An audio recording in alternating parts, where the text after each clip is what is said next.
नमस्कार, आप देख रहे हैं गुलशन रिपोर्ट और मैं हूं आपका एंकर।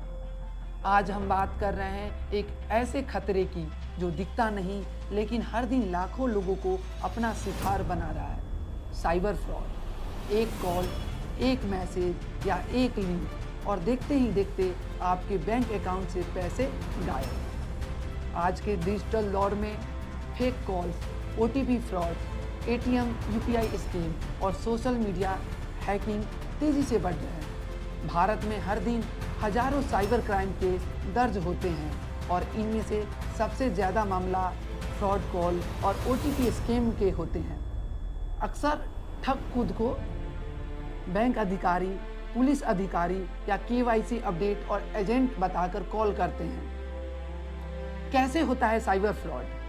अक्सर ठग खुद को बैंक अधिकारी, पुलिस अधिकारी या केवाईसी अपडेट, एजेंट बताकर कॉल करते हैं। फिर कहते हैं आपका अकाउंट ब्लॉक हो जाएगा, आपका कार्ड बंद हो जाएगा और इसी डर में लोग अपना ओटीपी दे देते हैं, कार्ड डिटेल शेयर कर देते हैं। याद रखें, ओटीपी आपके पैसे की चाबी। इसे किसी के साथ शेयर करना मतलब सीधे पैसे देना।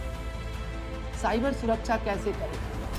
कभी भी ओटीपी, पिन, सीवीवी शेयर ना करें। अनजान लिंक पर क्लिक ना करें। कॉल पर अपनी बैंक डिटेल ना दें। सिर्फ अधिकारी ऐप और वेबसाइट का उपयोग करें। सोशल मीडिया पर अपनी निजी जानकारी सीमित रखें। चलिए हम आपको दिखाते हैं आम जनता इस साइबर फ्रॉड को लेकर क्या सोचती है और इसके प्रति क्या जागरूक है।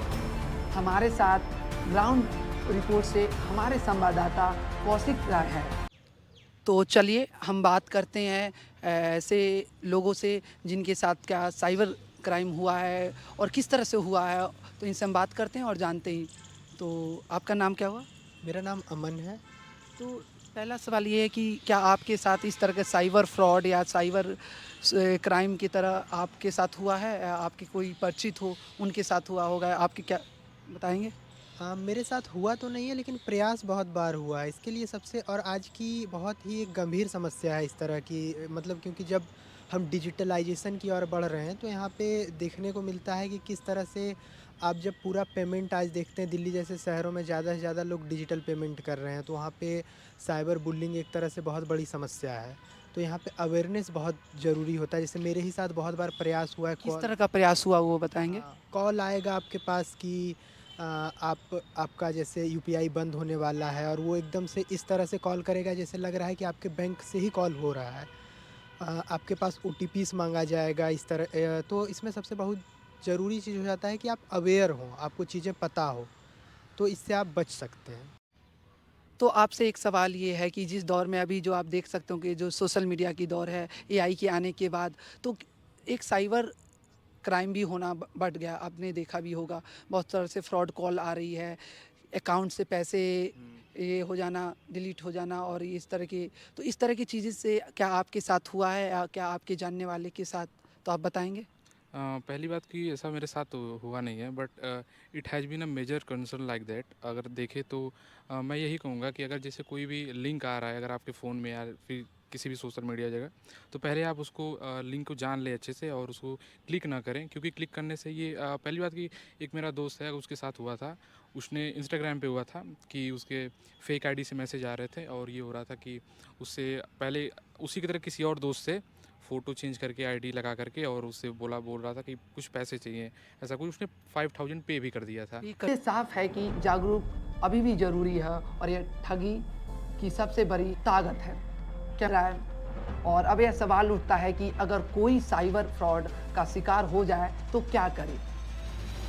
क्या कानून में इसका कोई सख्त कार्रवाई है? बात करने के लिए हमारे साथ एक एडवोकेट जुड़ रहे हैं और जानते हैं लीगल क्या क्या एक्शन लिया जा सकता है।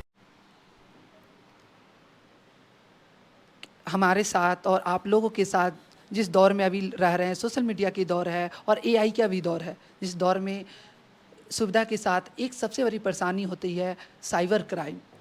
किस तरह से ये फ्रॉड कॉल आना और किस तरह से ये धोखाधड़ी हम लोग के साथ हो जाता है। अगर जब ये चीज़ें हो तो आपको क्या करना चाहिए? तो हम जानते हैं लीगल आप क्या एक्शन ले सकते हैं। तो स्टूडेंट हूँ। सबसे पहले आपके साथ अगर कोई इस टाइप का कोई फ्रॉड या कोई ऐसी प्रकार की गतिविधि होती है तो सबसे पहले हमारे पास एक उपाय है कि नेशनल साइबर क्राइम की जो वेबसाइट है उस पर रिपोर्ट करें या फिर 1930 पे हम सबसे पहले कॉल करें। हमको लगता है कि हमारे साथ अगर कोई इस तरह का कुछ क्राइम हुआ है तो सबसे पहले अपने बैंक के क्रेडिट कार्ड या डेबिट कार्ड जो हैं उसको हमें ब्लॉक कराना है। फिर उसके बाद हमें तुरंत जाके जो भी हमारे मनी डिडक्ट हुआ है या कुछ हुआ है उसका हमें सबसे पहले एविडेंस रखना है। एक छोटी सी लापरवाही कैसे बड़े नुकसान में बदल सकती है। याद रखिए, OTP किसी को नहीं देना है, अनजान कॉल से सावधान रहना है और जागरूक रहना ही सबसे बड़ी सुरक्षा है, क्योंकि आज के समय में स्मार्टफोन से ज़्यादा ज़रूरी है स्मार्ट यूजर होना। मैं हूं आपका एंकर और आप देख रहे थे गुलशन रिपोर्ट। धन्यवाद।